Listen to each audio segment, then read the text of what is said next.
सबसे ज़्यादा question repeatedly अगर मुझे सीए स्टूडेंट से आता है, as per my experience with the test series and mentorship that I conduct, सबसे ज़्यादा स्टूडेंट से रिपीटेड क्वेश्चन पूछते हैं कि मैम कितने राउंड ऑफ टेस्ट लिखना जो है सफिशिएंट होता है सीए एग्जाम से पहले। ये क्वेश्चन मुझे लगता है हर सीए स्टूडेंट के माइंड में आता है कि मैं कितने टेस्ट लिखूं, कितने रिवीजन करूं, कितने मंथ्स की स्टडीज जो है वो सफिशिएंट होती है। तो यहाँ पे मैं आपको इस क्वेश्चन का आंसर देने वाली हूँ कि आपको टेस्ट कितने लिखने चाहिए। तो देखो, सबसे पहले ये जरूरी है कि आप क्लासेस फिनिश करो।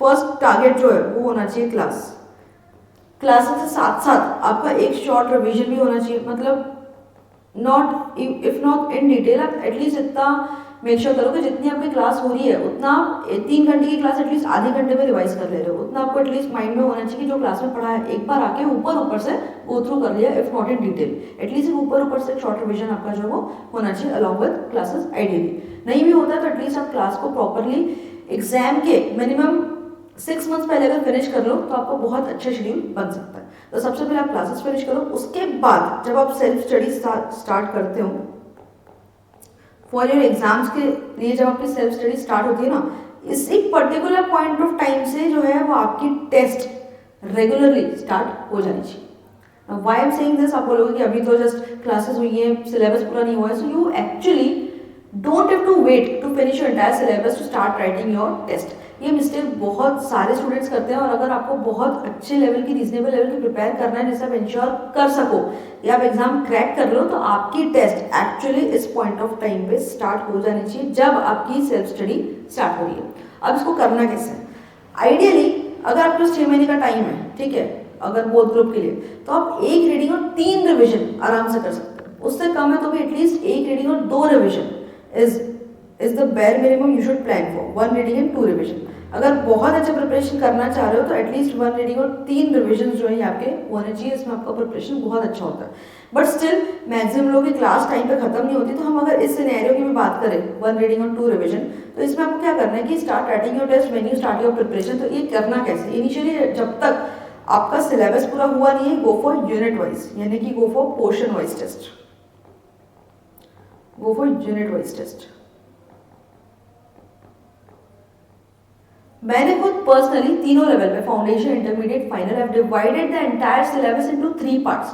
1/3 सिलेबस होता है हर एक पार्ट में। अब इससे क्या बेनिफिट होता है, एक पर्टिकुलर जो यूनिट होगा ना उसमें ऑलमोस्ट 4 to 5 ही चैप्टर्स होंगे। यूनिट का डिवीजन आपको मिल जाएगा, उसका पीडीएफ का लिंक डिस्क्रिप्शन में आप वहां से भी डाउनलोड कर सकते हो। You get a particular target अगर आप मेंटोरशिप के साथ कर रहे हैं तो, इफ नॉट अगर आप खुद भी प्रिपेयर कर रहे हो, सेट टारगेट कि ये इतना पोर्शन, यूनिट 1 का पोर्शन इतने दिन में आपको फिनिश करना है। फॉर एग्जाम्पल अगर 5 डेज में आपको यूनिट 1 का पोर्शन फिनिश करना है for any particular subject, for example let's say accounts, तो उन 5 डेज में आप डेडिकेटली उस यूनिट 1 की जितना पोर्शन है उसको अच्छे से पढ़ोगे। Immediately next day you write for the test. आपको वेट नहीं करना है कि पूरा सिलेबस फिनिश होगा फिर हम जो है टेस्ट को स्टार्ट करेंगे। आप डेडिकेटली 5 डेज देखिए, उसको बहुत अच्छे से पढ़ो, जो भी आपका टारगेट है। इट्स नॉट कि 5 डेज ही देना है, आपका जितना टारगेट होगा उसमें आप बहुत अच्छे से यूनिट के पोर्शन को प्रिपेयर करो और इमीडिएटली नेक्स्ट डे आप टेस्ट अपेयर करो। अगेन यूनिट 2 प्रिपेयर करो, इमीडिएटली टेस्ट लिखो, यूनिट 3 प्रिपेयर करो और इमीडिएटली टेस्ट लिखो। तो ऐसे आपका जो फर्स्ट रीडिंग है पूरा के पूरा अलॉन्ग विद यूनिट टेस्ट, आपका जो फर्स्ट रीडिंग है totally of all the subjects should go along with unit test. इससे बेनिफिट क्या होगा? फर्स्ट थिंग ये कि छोटे पोर्शन में प्रिपेयर करना कंपैरेटिवली इजी होता है। हमारे सिलेबस, ये जो सिलेबस है सीए का सिलेबस, उसके साथ सबसे बड़ी प्रॉब्लम है कि सिलेबस बहुत वास्ट है। तो जितना आप छोटे सिलेबस में पढ़ोगे ना उतना आपके लिए इजी होगा सिलेबस को पूरा अच्छे से खत्म करने के लिए। सेकेंड थिंग, जब पेपर आप लिख लेते हो आपको आइडियली पता होता है कि आपको पेपर कैसे गया। जब हम लोग टेस्ट इवेल्युएट करके देते हैं उसमें कमेंट्स मेंशन होते हैं कि where you going wrong, where you need to improve, आपके रिपीटेटिव मिस्टेक्स क्या हो रही है, क्या आपको लग रहा था। ये जो यूनिट्स की टेस्ट होती है फॉर योर इन्फॉर्मेशन, हम लोग जो कंडक्ट करते हैं फर्स्ट ओपिनियन, वो 50 मार्क्स 50 मार्क्स की होती है। तो आपका एक्सपेक्टेशन कितना था कि 40 आने चाहिए, बट मार्क्स कितने हैं। So you come to a reality check कि आप एग्जैक्टली कहाँ स्टैंड कर रहे हो। यूनिट 1 में जो आपने मिस्टेक्स की यूनिट 2 में रिपीट नहीं करूँगी, यूनिट 2 में जो मिस्टेक्स की यूनिट 3 में रिपीट नहीं करो। अगर आप सिली मिस्टेक्स कर रहे हो, कल जो पढ़ा था वो आज याद नहीं रह रहा, इस टाइप का अगर आपके साथ कुछ हो रहा है कोई भी यूनिट के पेपर में, नेक्स्ट यूनिट में आप चाहोगे कि आप बेटर प्रिपेयर करो, ज़्यादा फोकस से और ज़्यादा ध्यान से, मे बी अलग अप्रोच से पढ़ाई करोगे सो दैट आप सेम मिस्टेक को रिपीट ना करो।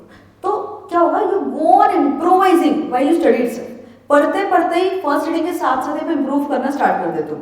एंड जब तक आपकी फर्स्ट रीडिंग खत्म होती है, आपकी यूनिट टेस्ट हो चुकी है, 3 यूनिट टेस्ट, तो आपको रिवीजन की प्लानिंग और स्ट्रेटेजाइज करने में से बहुत ज़्यादा हेल्प मिलती है। सोचो कि जब आप रिवीजन स्टार्ट करने वाले उसके पहले आपके पास 3 इवैल्यूएटेड पेपर हैं with comments and with marks, तो आपको एक्जैक्टली पता है कि कौन से यूनिट में आपका स्कोर कम आया, रिवीजन में कौन से यूनिट पे और कौन से चैप्टर्स पे फोकस ज़्यादा करना है, ये आपको एक्जैक्टली पता होगा। तो रिवीजन की स्ट्रेटेजी आप ज़्यादा अच्छी बना सकते हो अगर आपने यूनिट टेस्ट लिखी है तो आपकी फर्स्ट रीडिंग जो है वो होगी पूरी की पूरी यूनिट टेस्ट के साथ। स्ट्रेटेजिकली ये जो स्टडीज आप करोगे, अगर आप इस तरीके से कर रहे हो तो यू आर प्रिपेयरिंग एक्चुअली अच्छी स्ट्रेटेजी के साथ आप प्रिपेयर कर रहे हो। उसके बाद जो आपका फर्स्ट रिवीजन होगा, फर्स्ट रिवीजन ये होगा फर्स्ट फुल टेस्ट के साथ, फर्स्ट एफटी। आपने जो यूनिट टेस्ट के टाइम पे मिस्टेक्स की हैं उसको आप करेक्ट करोगे, उसको अच्छे से रिवाइज करोगे और फिर आप दोगे फर्स्ट फुल टेस्ट। फिर आपका सेकेंड रिवीजन होगा सिमिलरली, और सेकेंड रिवीजन आपका होगा सेकेंड फुल टेस्ट के साथ।